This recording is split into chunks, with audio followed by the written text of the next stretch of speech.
Bonjour à tous et à toutes.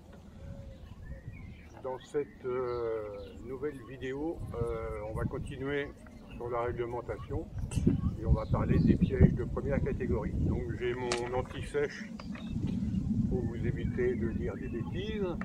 Je suis sous bonne surveillance au cas où j'irai trop de bêtises. Et je vais me répéter par rapport aux vidéos précédentes sur la réglementation.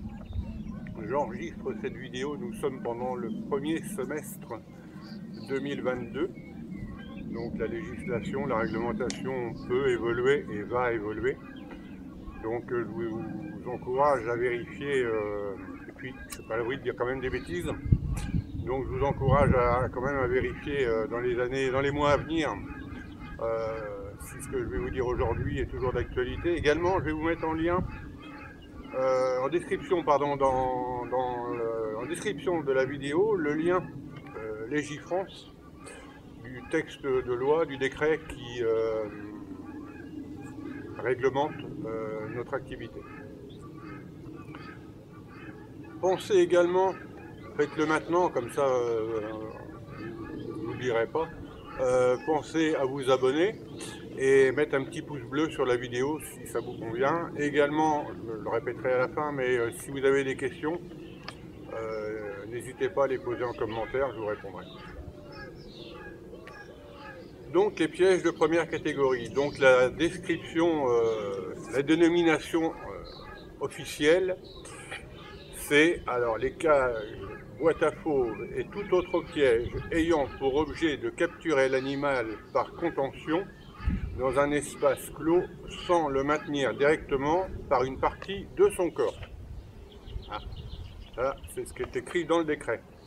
Donc en clair, ce sont les cages, les boîtes à fauves, les boîtes tombantes, les nasses à pie, les nasses à corbeau et à corneille, les nasses à ramusquer et les corbotières. J'en oublie peut-être, je pense que non, mais bon. Donc ce sont des, comme dit dans le décret, ce sont des pièges qui capturent sans blesser, sans faire de mal. C'est ce qui est utilisé, par exemple, dans certaines communes, par les associations de protection animale pour capturer les chats pour les campagnes de stérilisation.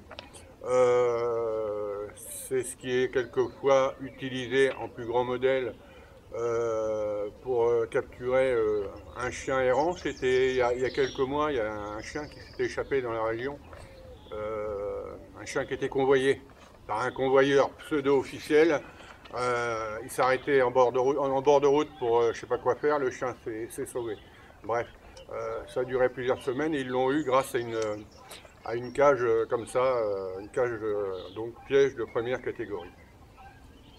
Comme quoi ce sont des pièges, ce sont mes préférés, hein, ce sont des pièges qui font absolument aucun dégât. Donc ce sont des pièges qui n'ont pas besoin d'être homologués, donc les cages s'achètent, certains piégeurs les fabriquent eux-mêmes, les boîtes tombantes, on arrive à en trouver maintenant dans le commerce. Il était longtemps où c'était les piégeurs eux-mêmes qui les fabriquaient. Donc ce sont des pièges qui n'ont pas besoin d'être homologués, qui n'ont pas de numéro d'homologation. Qui peut utiliser ces pièges de première catégorie? Alors, bien évidemment, les piégeurs agréés. N'oubliez pas, pour les piégeurs agréés, d'apposer sur chaque piège votre numéro d'agrément. Alors celui-ci ne doit pas forcément être visible quand le piège est posé. Vous pouvez, si vous êtes un peu joueur, le mettre dessous, mais enfin bon, si c'est pour embêter l'agent qui contrôlera, ça donne rien. Hein. Mais alors, c'est l'obligation pour les piégeurs agréés, c'est de mettre notre numéro de piégeur dessus. Il y a plusieurs méthodes hein, pour les mettre, soit des parties métalliques avec des jeux de lettres, de chiffres pardon, à frapper. Certains l'écrivent. Je vous ferai peut-être un petit topo dessus, je verrai. Également, uniquement dans le cadre de plans de lutte collectif contre les rongeurs aquatiques ou de corvidés. L'utilisation par des personnes qui ne sont pas agréées est autorisée. Alors, je me répète, uniquement dans le cadre de plans de lutte collectif contre les rongeurs et les corvidés. C'est très encadré, mais c'est possible. Dans tous les cas, il faut faire la déclaration de piégeage qui va bien. Donc la déclaration de piégeage obligatoire, piégeur agréé ou non agréé, c'est pareil.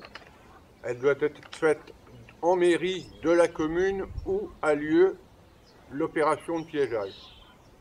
Pas votre commune de résidence, la commune où sont posés vos pièges. Si ça s'étend sur plusieurs communes, vous faites plusieurs déclarations de piégeage. Celle-ci doit être faite obligatoirement avant de commencer à piéger. Ça sert la note, hein, parce que après j'en oublie. Alors, la déclaration de piégeage, soit en tant que piégeur, vous la faites, donc elle est à faire quand même signée par le titulaire du droit de destruction.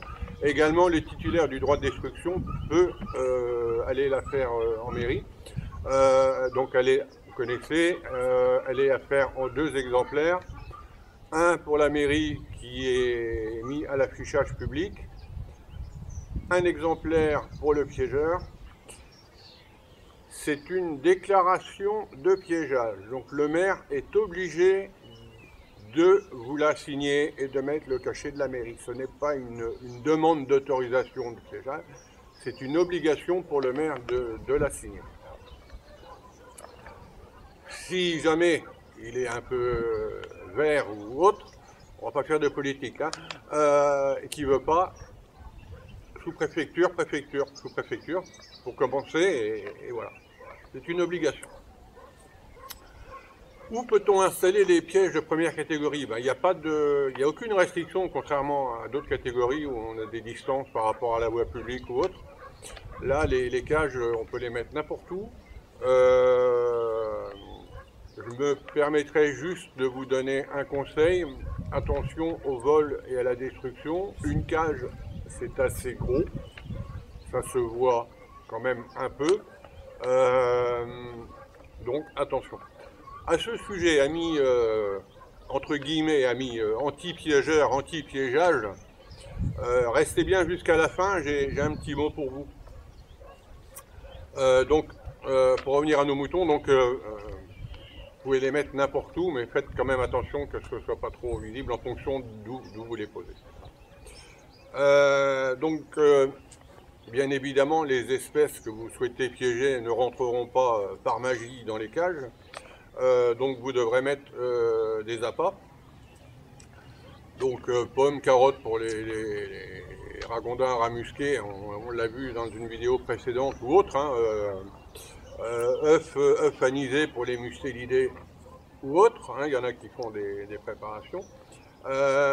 Également, il existe des cages, enfin des boîtes à fauves avec un compartiment pour mettre un appelant vivant, soit pour piéger les renards ou alors les pies et corneilles, enfin pies et corvidés. Il y a un espace pour mettre un appelant vivant.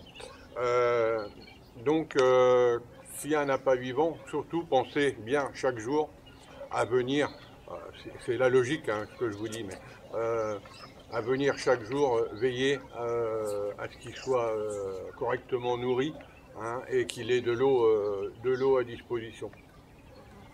Ce qui marche bien pour les corvidés en nourriture, c'est les croquettes à chat. C'est complet, il y a tout dedans, il y a la viande et les légumes, enfin c'est complet comme nourriture, hein, et puis de l'eau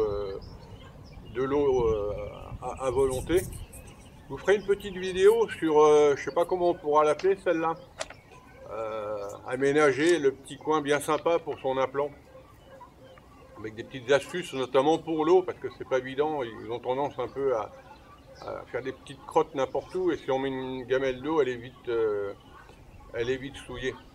Hein, donc, je ferai peut-être une vidéo là-dessus. Donc, bien évidemment, il faudra relever régulièrement les cages. Donc, elles doivent être relevées, enfin les pièges. Donc, pour les pièges de première catégorie, la relève, bien évidemment, tous les jours et avant midi. Ça, c'est une obligation. Par contre, si, je sais pas, une journée, vous savez que le lendemain, enfin, vous savez que tel jour vous ne serez pas là, c'est inutile d'enlever vos cages, tout simplement vous les neutralisez. Alors quand on dit les neutraliser, alors c'est pareil, tout dépend où vous piégez. Soit vous êtes sûr que personne n'y touchera, donc vous les fermez, c'est réglé. Ou alors vous mettez un système pour verrouiller ou quelque chose dessus pour dire qu'il ne faut surtout pas les réarmer. Petite expérience perso, je piégeais il y a quelques temps chez un particulier.